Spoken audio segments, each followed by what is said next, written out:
On the home fronts in the parts of the world dominated by the British Empire, the war complicates the struggle for emancipation. It finds the colonial population stuck between the Axis and the Allies as they seek for self-determination. For women in Egypt, this is yet another complication in their effort to both make their nation independent and their gender free of suppression.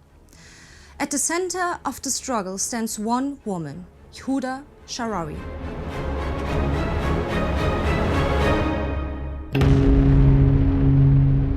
This is On the Homefront, a sub-series of World War II in real time. I'm Deinhard.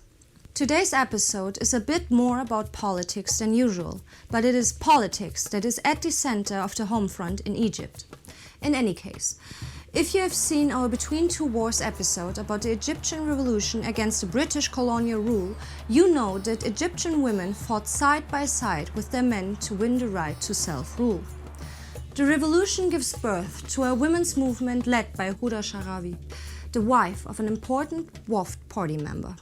In her childhood and youth, Shaarawi suffers under the typical situation of Middle Eastern and North African women of her time. Raised in a sultan's father's harem, she is married off to a much older cousin when she is only 13 years old. But she is also an intellectually driven woman, dedicated to learning and educating herself and her Egyptian sisters. Even before the Egyptian revolution, Shaarawi has committed herself to women's emancipation and started a school for more general female education in 1910. Determined to reveal the veiled life of Egyptian women, she seeks every opportunity to speak public by, for instance, literally unveiling herself at a railway station in Cairo in 1923. Now, Shaarawi believes that as long as men are not free of colonial suppression, women will never become free of gender suppression, so her role in the independence movement is a natural progression. But despite the failure of 1919 revolution, Shaarawi doesn't give up. She founds the Ladies' Central Committee of the Egyptian Nationalist WW2 Party in 1920. Her goal is still Egyptian independence, but also the vote for women. As both these goals remain unfulfilled and she sees that the WW2 Party will not be enough to gain them, she founds the Party-independent Egyptian Feminist Union in 1923. The rights they are looking for are pretty basic. Education for girls, raising the legal age of marriage for a woman, abolishing polygamy, the right to divorce and reform of custody and inheritance law. But as the world inches closer and closer to a new world war, Shaarawi and the entire majority Arab region is getting pulled in ever closer to the developments within the European powers. It's important to note that all of this is part of the pan-Arabist movement that we described in Between Two Wars. It goes beyond independence for the state of Egypt and towards independence and unity between all Arabic people. This in turn transcends immediate ethnicity and religion, and as we saw in Between Two Wars, has at times even included the Jewish population of the region. However, the constant failure of the colonial powers to keep their promises of self-rule and the rule of the Arabic world by division continues to seed animosity between the Muslim and Jewish population, especially in British Palestine. There, the economical and social suffering under British dominion is especially hard, especially for the Arab Palestinians. The main case of the Arabs is against the British government's policy in Palestine. A policy which, if continued, will surely have as a result the replacement of the Arabs by the Jews. Against all principles, the British government imposed the Balfour Declaration, which is abhorred by all Arabs in the Near East, and on favoring the establishment of a national home for Jews, forgot intentionally to safeguard the civil rights of the non-Jewish population. The situation gets worse when the Nazis' rise to power in Germany in 1933 leads to an exodus of German Jews to Palestine. Until 1936, the Jewish population there will grow from 174,000 to 384,000.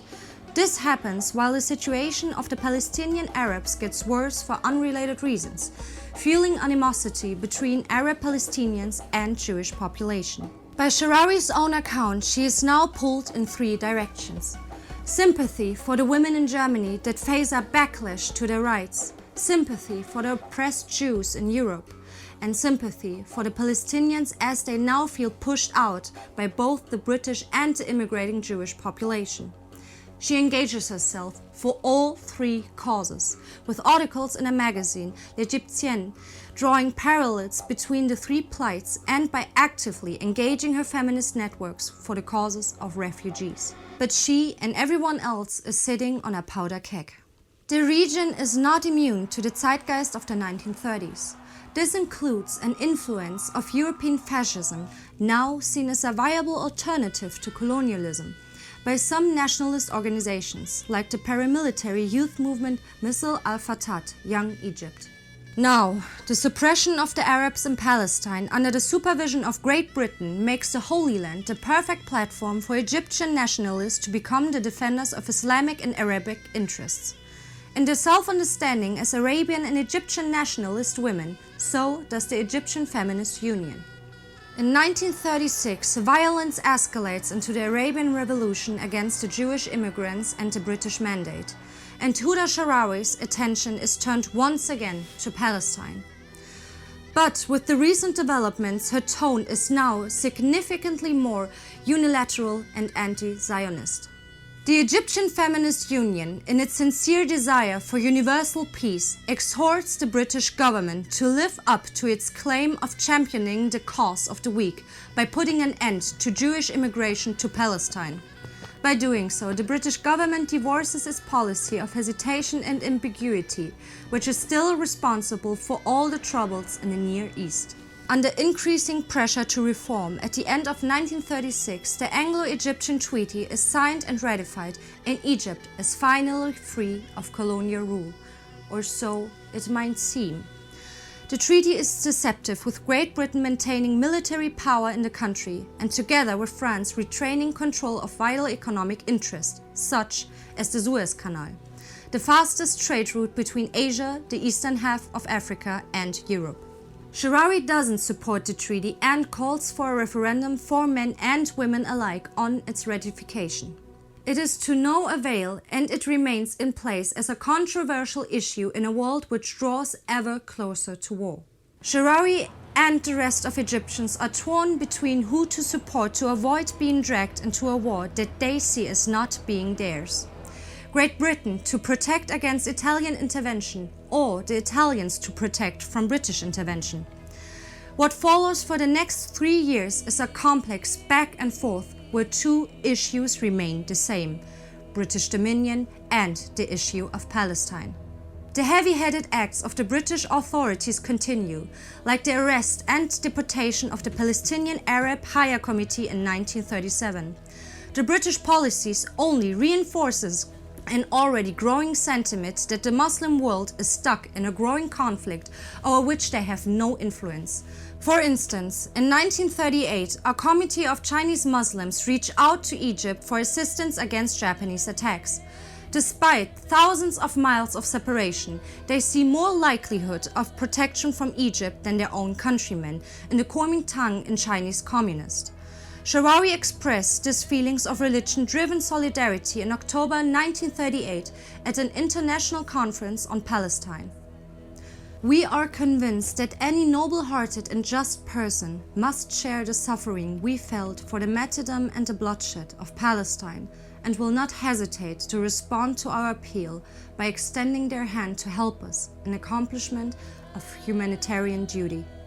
She calls out for strong measures against Zionism in order to secure Palestine's safety.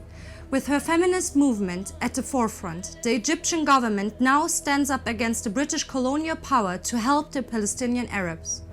By the end of 1938, they obtained the release of the deported Palestinian leaders. Neville Chamberlain also proposes a limit of Jewish immigrants to 75,000 for a 5-year period until 1944 in an effort to keep the Arab states on the British side. But this leads to Jewish uprisings and an escalation of terrorist attacks from both Zionist and Arabistic organizations. Just a few months later, the fearfully expected war breaks out and puts the Anglo-Egyptian Treaty to the test. As Great Britain switches to a war economy, the situation in Palestine continues to deteriorate, where the continued Jewish refugee stream from Europe remains an issue. In Egypt, the Palestinian issue again fuels the already aggravated anti-British sentiments, and sympathy for the Axis is on the rise. Egypt declares neutrality, but the government under Prime Minister Ali Maher Pasha, the young King Farouk, himself raised in Italy, start a rapprochement to Italy, who is not yet part of the war. In May 1940, Germany invades the Benelux and France, and it becomes increasingly clear that Italy will enter the war. The probability of war in Africa is now imminent, and Great Britain demands that Maher breaks off diplomatic relations with the Italians, but Maher refuses. On the 10th of June 1940, the British ambassador Sir Miles Lampson receives a telegram sent by the Foreign Secretary Viscount Halifax.